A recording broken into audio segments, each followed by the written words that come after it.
Je suis Maurice Solignac, premier maire adjoint à Saint-Germain-en-Laye et vice-président du conseil général des Yvelines.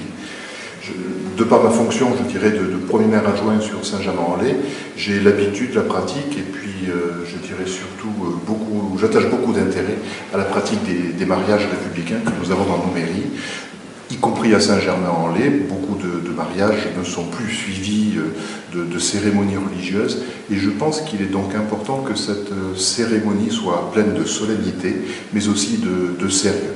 C'est pour cela que je tiens à rencontrer la totalité des jeunes pour lesquels je vais précéder au mariage, et au cours de ces entretiens, je me permets d'échanger avec donc ces futurs mariés sur l'importance de l'engagement qu'ils prennent. Engagement qu'ils prennent, donc c'est bien clair, l'un envers l'autre, puisque c'est un acte d'amour que l'on vient acter devant Monsieur le maire, mais aussi par rapport à tous les engagements qu'ils prennent, et notamment par rapport à la famille à venir.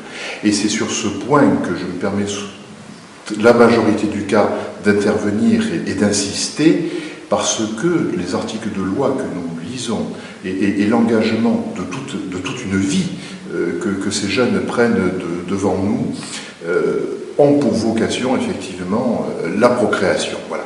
En conséquence de quoi les actes que nous lisons et la finalité de cet engagement est liée à la procréation.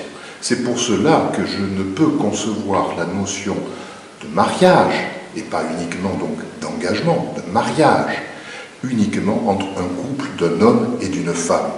C'est dans ce sens-là aussi que je ne pourrais plus concevoir mon rôle de marieur, donc d'officier d'état civil. D'officier d'état civil qui vient acter quelque chose qui serait en contradiction avec les textes que je suis tenu de lire et que j'approuve, puisque ce sont des textes qui sont extrêmement protecteurs pour la famille et pour les enfants à venir.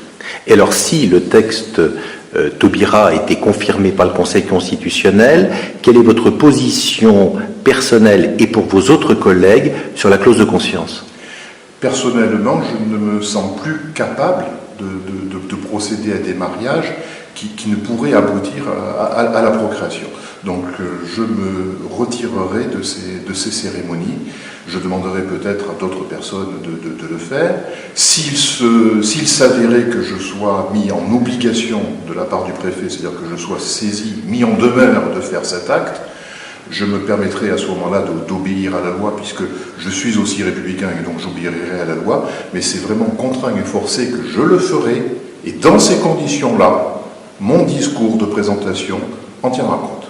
Est-ce que la clause de conscience, pour vous, vous protégerait dans cette démarche? Bien entendu, mais bien entendu. Donc vous en avez besoin? J'ai besoin de cette clause de conscience parce que c'est le moyen, ça serait le moyen pour moi de me soulager, et s'il y avait mise en demeure de la part du préfet, dans ces cas-là, je me sentirais aussi soulagé par cette clause de conscience qui me permettrait de me soulager, et ce ne serait que sous la contrainte que je ferais cette cérémonie.